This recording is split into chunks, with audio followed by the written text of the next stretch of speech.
Labas vakaras, žiūrite antradienio Dzūkijos televizijos žinias, šiandienos naujienos iškart po trumpo įvykių anonso. Antradienio žiniose matysite, žinomo alytiškio rotveilerį sužalojo Dailiųjų amatų mokyklos moksleivį. Jam išėjus į amatų mokyklos kiemą, iš gatvės pusės, iš gretimo nuosavo namo, kuris yra aptvertas tvora, per atvirus vartus išbėgo šuo. Kultūros ir meno taryba reikalauja skaidresnio kultūros projektų pinigų paskirstymo. Situacija tokia, kad kultūros skyriaus vedėja asmeniškai skirsto pinigus. Vyko skubios pagalbos ir intensyvios kardiologijos konferencija. Ir kovojate už tai, kad jos dirbtų ritmingai ir nesustotų. Pristatyta Alytaus dailės mokyklos absolventų darbų paroda. Dokumentus iš Vilniaus į Alytų vežusi vairuotoja atsidūrė griovyje.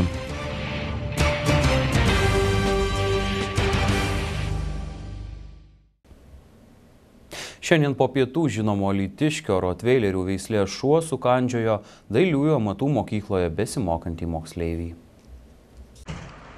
Štai taip, be antsnukio mieste vedžiojami šunys gana dažnai. Deja, ne visada keturkojai augintiniai draugiškai nusiteikę. Šiandien po pietų į lauką išėjusi Alytaus Dailiųjų amatų mokyklos moksleivį užpuolė ir apkandžiojo šalia mokyklos gyvenančių žinomų žmonių rotveileris.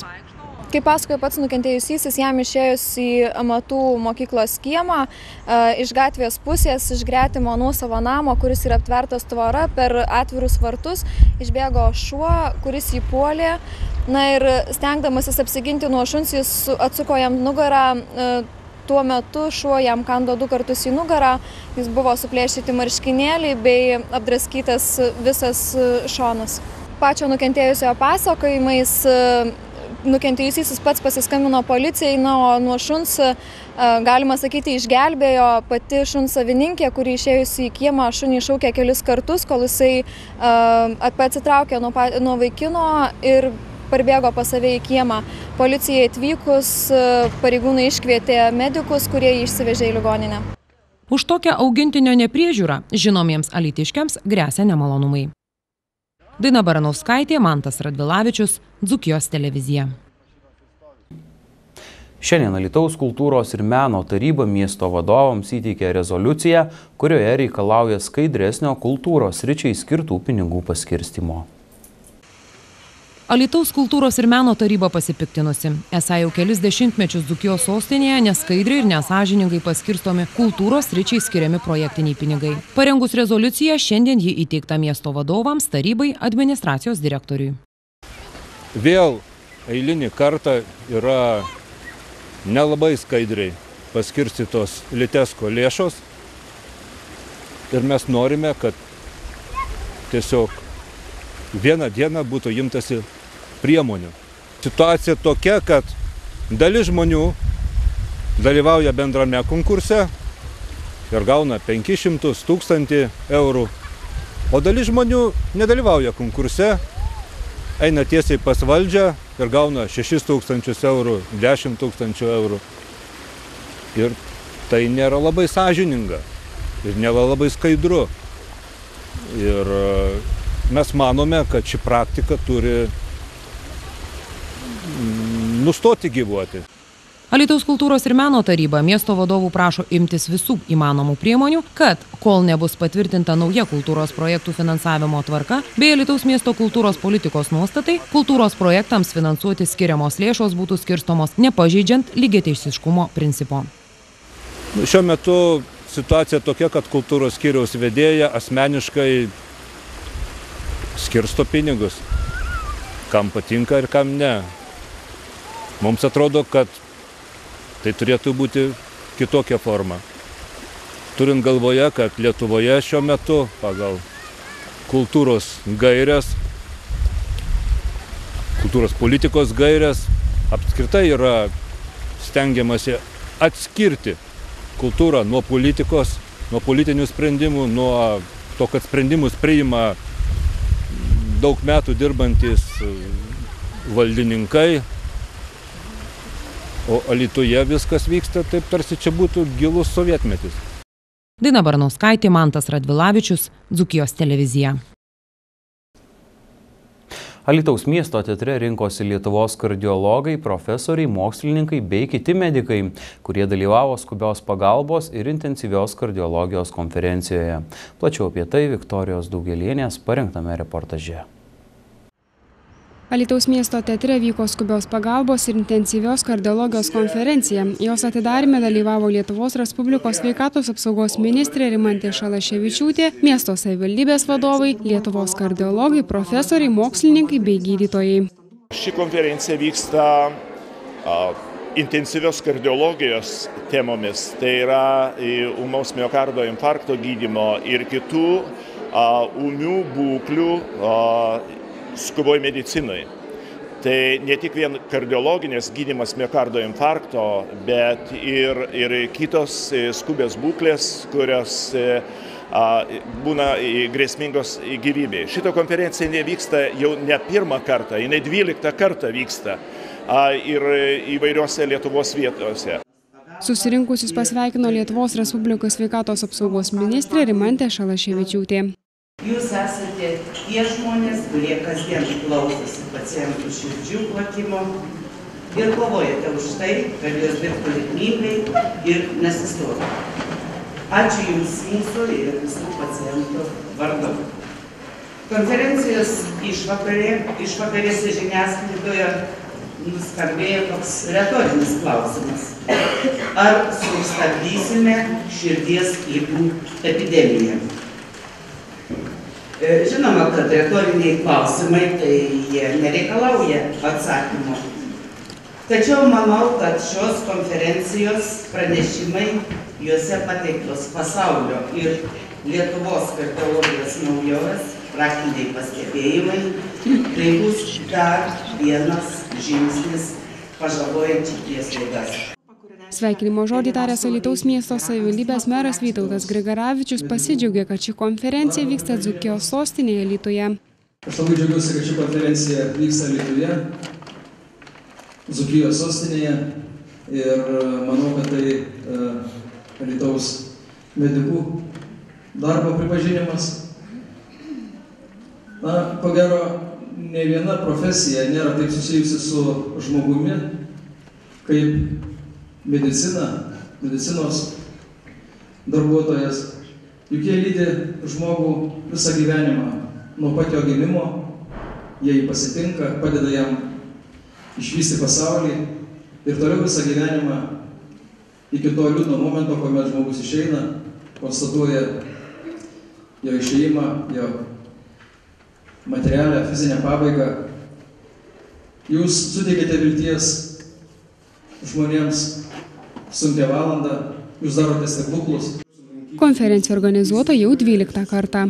Šį kartą Alytui, nes Alytus yra ta vieta, pasakyčiau, kad labai geras yra bendradarbiavimas su Vilniaus universiteto ligoninė Santariškių klinikomis ir gydant miokardo infarktą, jeigu mes pradėjom 2008 metais tokią programą, tada pietryčių ir rytų Lietuvos kardiologijos projektas buvo. Tada mirštamumas ligoniniai nuo miokardo infarkto Alytui buvo iki 25%. Dabar jis yra toks, koks universiteto ligoninėse. Dėl to, kad yra tinklas sukurtas, yra galimybė atvežti ligonį.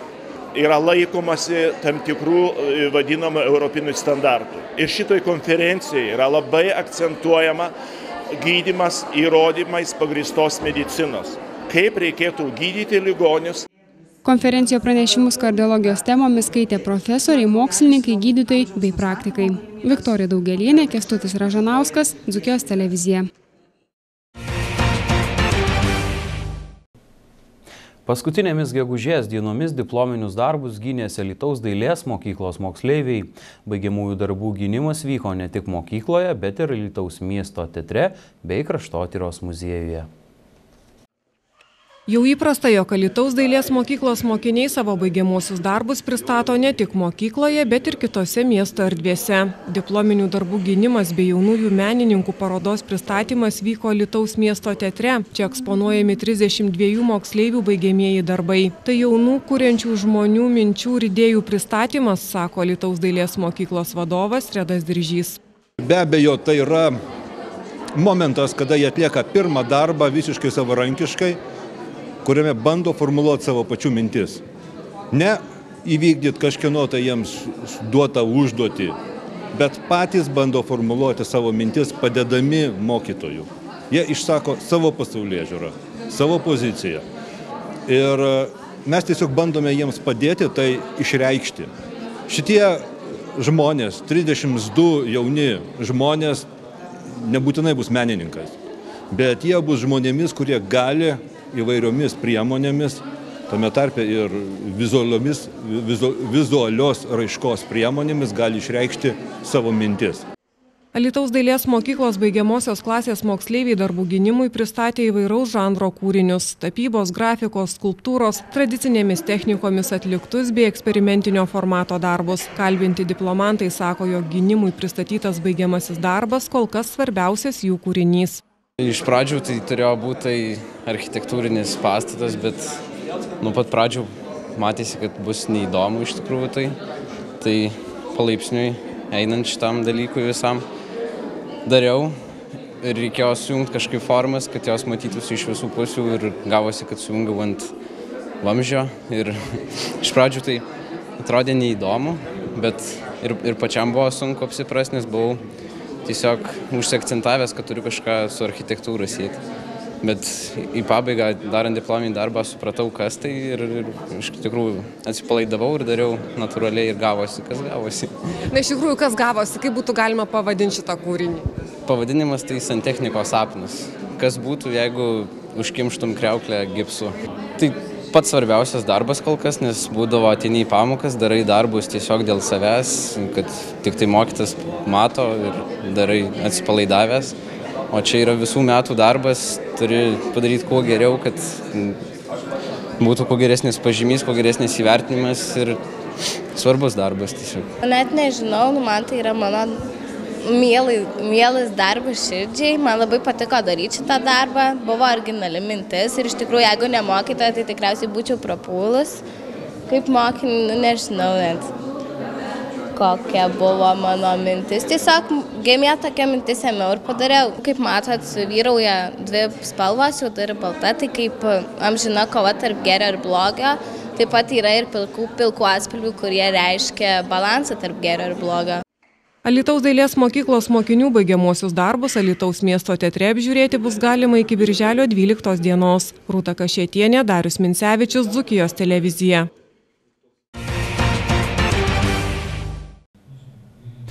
Į Alytų iš Vilniaus skubėjusi vairuotoja savo tikslo nepasiekė. Automobilis atsidūrė griovyje likus kilometrų iki miesto ribos. Plačiau apie šį ir kitus kriminalinius įvykius informuos Mantas Radvilavičius. Alytaus apskrities vyriausiojo policijos komisariato kelių policijos skyriaus suvestinėje 25 įrašai apie mieste ir rajone nustatytus kelių eismo taisyklių pažeidimus. Užfiksuota 17 greičio viršijimo atvejų, 13 pažeidėjų greitį viršijo nuo 20 iki 30 km per valandą, 2 pažeidėjai nuo 30 iki 40, o dar 2 viršijo 50 km per valandą ir daugiau. Nustatyti 3 kelio ženklų ir ženklinimo bei 2 naudojimosi telefonų pažeidimai. Per pastarąją parą keliuose sustabdytas vienas automobilis be privalomojo civilinio draudimo. Vienas asmuo sėdo prie automobilio vairo neturėdamas teisės vairuoti šią transporto priemonę. Alytaus rajone, netoli Alytaus miesto ribos, užregistruotas vienas techninis eismo įvykis. Apie 19 valandą kelio Naujieji Valkininkai Daugai Alytus, 43 kilometre, moteris nesuvaldė lengvojo automobilio Peugeot 307, nuvažiavo nuo kelio, virto ir atsitrenkė į medžius. Pasak liudininkų, moteris skubėjo iš Vilniaus į Alytų atgabenti dokumentus. Moteriai laiku nepasirodžius sutartoje vietoje, laukusi jie pradėjo jaudintis ir jos ieškoti. Atsiliepusi telefonu vairuotoja pranešė, jog papuolė į eismo įvykį ir greitosios pagalbos automobiliu vyksta į ligoninę. Laimingo atsitiktinumo dėka greitosios pagalbos darbuotojai važiavo tą pačią kryptimi ir iškart sustojo pamatę šalia kelio apvirtusį Peugeot. Įvykio vietoje dirbo vienas policijos ekipažas. Ugniagesių gelbėtojų pagalbos neprireikė, vairuotoja iš sudaužyto automobilio išlindo pati. Avarijos metu stipriai apgadintas automobilis, kelio sankasa ir stulpelis su atšvaitu. Mantas Radvilavičius, Dzūkijos televizija.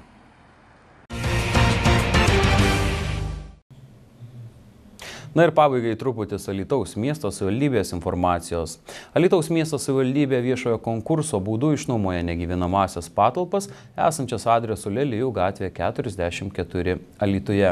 Visą informaciją galite rasti Alytaus miesto savivaldybėje arba jos internetinėme tinklalapyje adresu www.alytus.lt.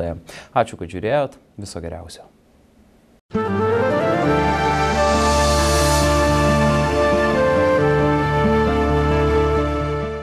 Orų rubriką remia Sumani TV, naujos kartos Seagates televizija.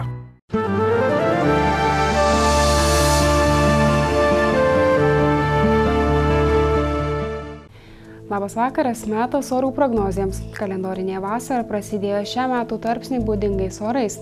Netruko nei skaisčios saulės, nei šilumos. Europos vidutinės trukmės orų prognozių centras numato, kad šių metų birželį vidutinė oro temperatūra mūsų šalyje bus artima daugiametiai.